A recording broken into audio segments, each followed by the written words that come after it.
semuanya, bertemu lagi nih dengan aku Kak Mega tentunya di channel Edukasi Eksis. Bagaimana kabarnya hari ini? Semoga kita semuanya selalu dalam keadaan baik dan juga sehat. Nah, dalam kesempatan kali ini kita akan belajar bersama tentang salah satu sistem klasifikasi makhluk hidup.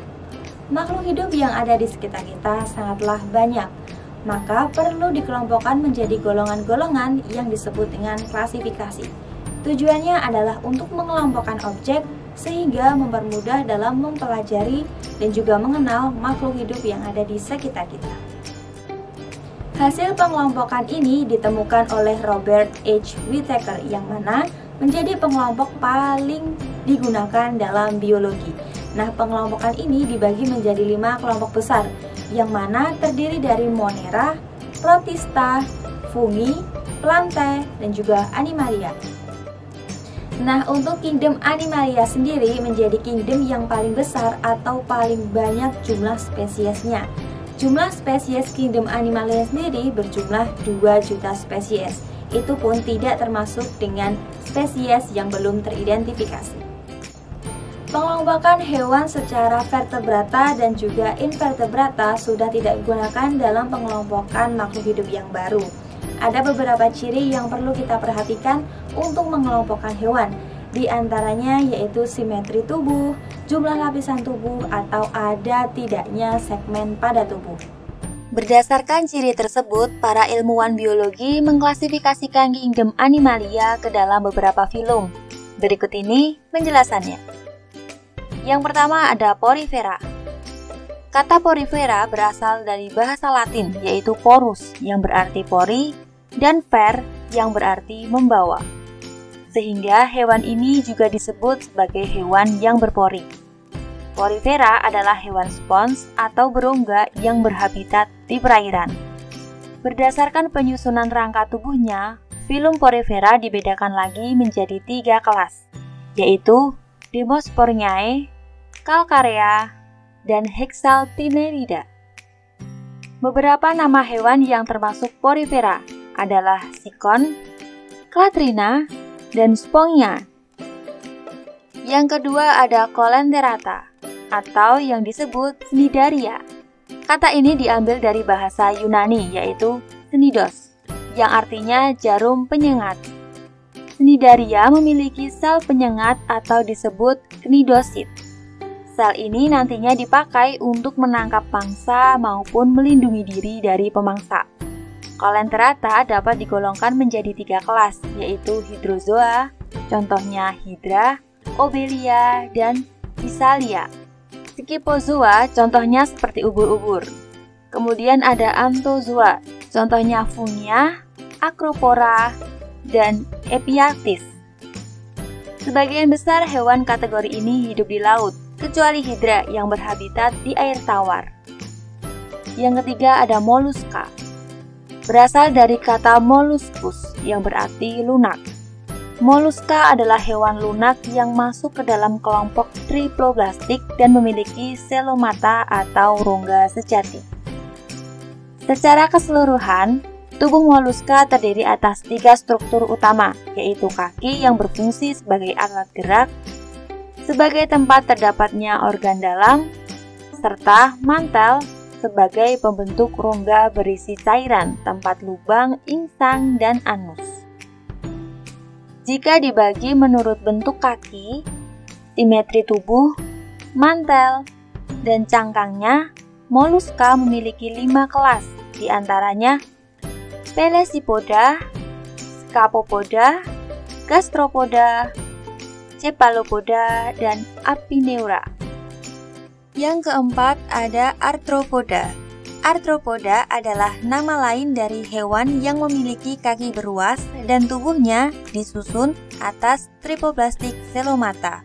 Bicara mengenai struktur tubuhnya, Arthropoda terdiri atas kepala, dada, dan perut.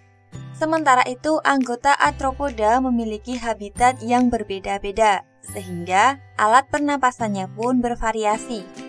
Ada arthropoda yang menggunakan trakea, paru-paru buku, bahkan insang. Berdasarkan struktur tubuhnya, arthropoda digolongkan lagi menjadi 4 kelas. yaitu Insecta, Crustacea, Myriapoda, dan Arachnida. Yang kelima ada Echinodermata. Echinodermata merupakan sebutan bagi hewan yang memiliki kulit berduri. Echinodermata memiliki rangka dalam yang berduri dan duri tersebut menembus kulit, sehingga permukaan tubuhnya terdapat duri. Hewan-hewan yang termasuk klasifikasi ini hanya bisa ditemukan di lautan.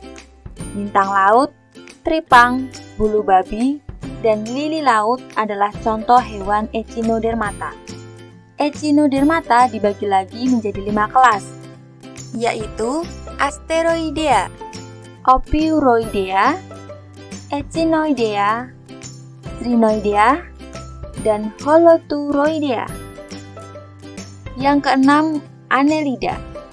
Annelida adalah sebutan untuk cacing yang berbentuk tubuhnya terlihat beruas atau memiliki segmen.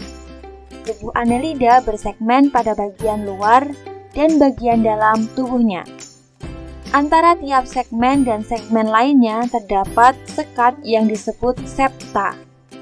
Annelida memiliki sistem pencernaan terdiri atas mulut, faring, kerongkongan, usus, dan anus. Annelida hidup di laut, sebagian di air tawar, dan tanah-tanah yang lembab. Annelida dibagi menjadi 3 kelas, yaitu Oligoceata, Polyceata, dan Hirudinea. Yang ketujuh ada Nematoda. Nematoda dapat ditemukan di habitat air, tanah lembab, jaringan tumbuhan, serta pada cairan dan jaringan hewan lainnya. Nematoda juga dikenal juga sebagai cacing giling, karena tubuhnya berbentuk bulat panjang seperti benang. Sekitar 50 spesies nematoda hidup parasit pada manusia. Misalnya ada cacing perut, cacing rambut, cacing tambang, dan cacing kremi. Yang kedelapan ada Platyhelminthes. Platyhelminthes dalam bahasa Yunani berarti cacing pipih. Platyhelminthes disebut juga cacing pipih karena tubuhnya pipih dorsoventral.